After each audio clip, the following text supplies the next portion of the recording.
Hi friends, நம்ம பார்க்க போகிற இந்தி திரைப்படத்தோட விமர்சனம் தான். இப்போ இன்றைக்கி படம் பேர் வந்து பார்த்திங்கன்னா இஷ்க் இஷ்க் ரீபவுண்ட். இந்த படம் வந்து டைரக்ட் பண்ணி பார்த்திங்கன்னா நிதி தர்மகரி, ரைட்டிங் வந்து பார்த்திங்கன்னா வைஷாலி நாயக், வினய் சவாஹல், கேட்டன் பேடாகோர்கர். இதில் நடிச்சன்னு பார்த்திங்கன்னா ரோஹித் சரஃப், பஷிமா ரோஷன், ஜிப்ரான் கான், ஷீபா சந்தா, நைலா கிரேவால், ஆகாஷ் குரானா, ஷதஃபிகார், அனிதா குல்கர்னி, இன்னும் நிறைய பேர் நடிச்சிருக்காங்க. இந்த படத்தோட கதை பார்த்திங்கன்னா 4 ஃப்ரெண்ட்ஸ்குள்ளே நடக்கிற இதுதான். ஃபஸ்ட்டு 3 பேர் மெயினாக காட்டுவாங்க. அதில் வந்து பார்த்திங்கன்னா ரோஹித் ஷரஃபோட இதுதான் வந்து ரொம்ப அதிகமாக இருக்கும், அவரோட சீன்ஸ் தான்.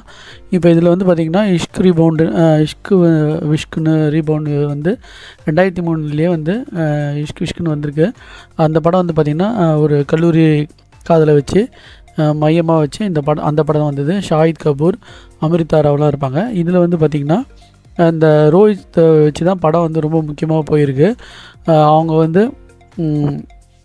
இந்த 3 ஃப்ரெண்ட்ஸும் வந்து என்னென்னலாம் எப்படிலாம் லவ் பண்ணுறாங்கன்றதான்.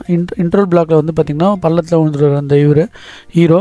அதுலேருந்து வெளியே வருது இன்ட்ரோல் பிளாக்கில். நான் சொல்ல பாருங்கள், கடைசியில் வந்து பார்த்திங்கன்னா அவங்க லவ் அக்செப்ட் பண்ணிவிட்டு இணைவாங்க. அதுதான் இந்த படத்தோட கதையே. இதில் வேறு ஒன்றுமே இல்லை படத்தில்.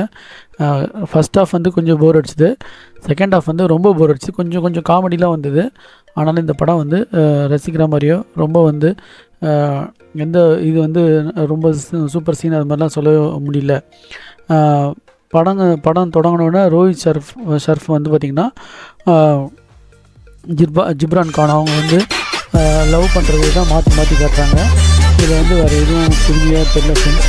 இது ஒரு சுமாரான படம் மாதிரி தான் இருந்துச்சு. நீங்கள் வந்து உஷாராக பார்க்குறவங்க பார்த்து என்ஜாய் பண்ணுங்கள். இதில் வேறு சொல்கிறதுக்கு எதுவும் இல்லை. Thanks friends.